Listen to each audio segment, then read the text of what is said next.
చేనేత కార్మికులను ఆర్థికంగా బలోపేతం చేసేందుకు కూటమి ప్రభుత్వం మరో ముందడుగు వేయనున్నట్లు మంత్రి సవిత తెలిపారు. ఏప్రిల్ 1వ తేదీ నుంచి రాష్ట్ర వ్యాప్తంగా చేనేతలకు ఉచిత విద్యుత్ ప్రారంభిస్తున్నట్లు స్పష్టం చేశారు. ఉచిత విద్యుత్ అమలు ద్వారా చేనేత కార్మికులకు ఎంతో మేలు జరుగుతుందన్నారు. రాష్ట్ర వ్యాప్తంగా ప్రదర్శనలు నిర్వహిస్తూ చేనేత హస్తకళా ఉత్పత్తులను నేరుగా అమ్ముకునేందుకు ప్రభుత్వం అవకాశం కల్పిస్తోందంటున్న మంత్రి సవితతో మా ప్రతినిధి కనకారావు ముఖాముఖి. కూటమి ప్రభుత్వం అధికారంలోకి వచ్చిన తర్వాత చేనేత కార్మికులను ప్రోత్సహించే విధంగా వారి ఉత్పత్తులను అమ్ముకునే విధంగా అనేక అవకాశాలు కల్పిస్తూ రాష్ట్ర వ్యాప్తంగా ప్రదర్శనలు నిర్వహిస్తుంది. దీంతో పాటు 50 ఏళ్ళు నిన్న చేనేత కార్మికులకి పింఛను మంజూరు చేస్తూ ఆర్థికంగా స్వావలంబన అందిస్తుంది. దీంతో పాటు ఏప్రిల్ 1వ తారీఖు నుంచి 200 యూనిట్ల వరకు ఉచిత విద్యుత్ ఇచ్చేందుకు సిద్ధమవుతుంది. ఈ తరుణంలో రాష్ట్ర మంత్రి సవిత మనతో ఉన్నారు. ఆమెను అడిగి మరిన్ని విషయాలు తెలుసుకుందాం.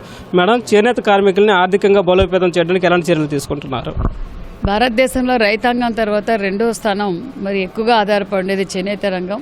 ఎన్నికల సమయంలో మేము ఏదైతే మాట చెప్పామో ఆ మాట ప్రకారం మాన్యశ్రీ ముఖ్యమంత్రి చంద్రబాబు నాయుడు గారు, యువగళం అధినేత నారా లోకేష్ బాబు గారు, డిప్యూటీ సీఎం గారు మరి మనం ఎన్నికల సమయంలో చేనేతలకు పడుతున్న కష్టాలను గుర్తించిన వ్యక్తిగా ఆ రోజు ఉచిత కరెంటు 200 యూనిట్లు మరి హ్యాండ్లూమ్స్కి మరి పవర్లూమ్కి 500 యూనిట్లు ఉచిత కరెంటు ఇస్తామన్నాం. ఈరోజు 1,00,000 మంది దాకా లబ్ధి పొందిపోతున్నారు. ఏప్రిల్ 1వ తారీఖు నుంచి దీన్ని అమలు పరుస్తున్నామన్న విషయం కూడా తెలియజేస్తూ, అదేవిధంగా చేనేతలు తయారు చేసిన వస్త్రాలు ఎప్పటికప్పటికి ఎగ్జిబిషన్స్ పెట్టడం, వాళ్ళకి అవేర్నెస్ ఇవ్వటం, బయర్స్ అండ్ సెల్లర్స్ మీటింగ్ పెట్టడం, మరి పెద్ద పెద్ద ఆదిత్య బిర్లా లాంటి వారి కంపెనీలతో కూడా మరి వాళ్ళకు ఆర్డర్స్ ఇప్పించటం, దానితో పాటు వాళ్ళకి లేటెస్ట్ డిజైన్స్ స్కిల్ ట్రైనింగ్ కూడా ఇస్తున్నాం.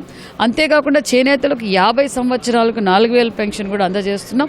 పనిముట్లు కూడా 90% సబ్సిడీతో అందజేస్తున్నామన్న విషయం కూడా మీకు తెలియజేస్తూ, పని దినాలు కూడా పెంచుతున్నాం. వాళ్లకు 325 రోజులు పని కల్పించాలి. ఇలా ఎగ్జిబిషన్స్ పెట్టడం వల్ల కూడా మరి చేనేతలకు స్వయాన వాళ్ళ సంఘాల ద్వారా వాళ్ళు డైరెక్ట్గా వచ్చి సేల్ చేసుకునే అవకాశం, వాళ్ళకు కావాల్సిన వసతులు కూడా ఏర్పాట్లు కూడా చేశామన్న విషయం కూడా తెలియజేస్తూ, మరి చేనేతలకు ఇంకా థ్రిఫ్ట్ ఫండ్ కూడా అందజేశాం. మరి నూలు సబ్సిడీ కూడా అందజేస్తున్నాం. ఇప్పటికీ చేనేత కార్మికులకు సంబంధించి ఆర్థికంగా బలోపేతం చేసేందుకు గతంలో ఎప్పుడూ లేని విధంగా రాష్ట్ర వ్యాప్తంగా ఈ ప్రదర్శనలు నిర్వహిస్తున్నారు. ఈ ప్రదర్శనలు ఇప్పటి వరకు మనం కూటమి ప్రభుత్వం అధికారంలోకి వచ్చిన తర్వాత ఏ విధంగా నిర్వహించారు, భవిష్యత్తులో ఎలా ఉండబోతున్నారు? ఎందుకంటే చేనేతలు అంటే గౌరవం.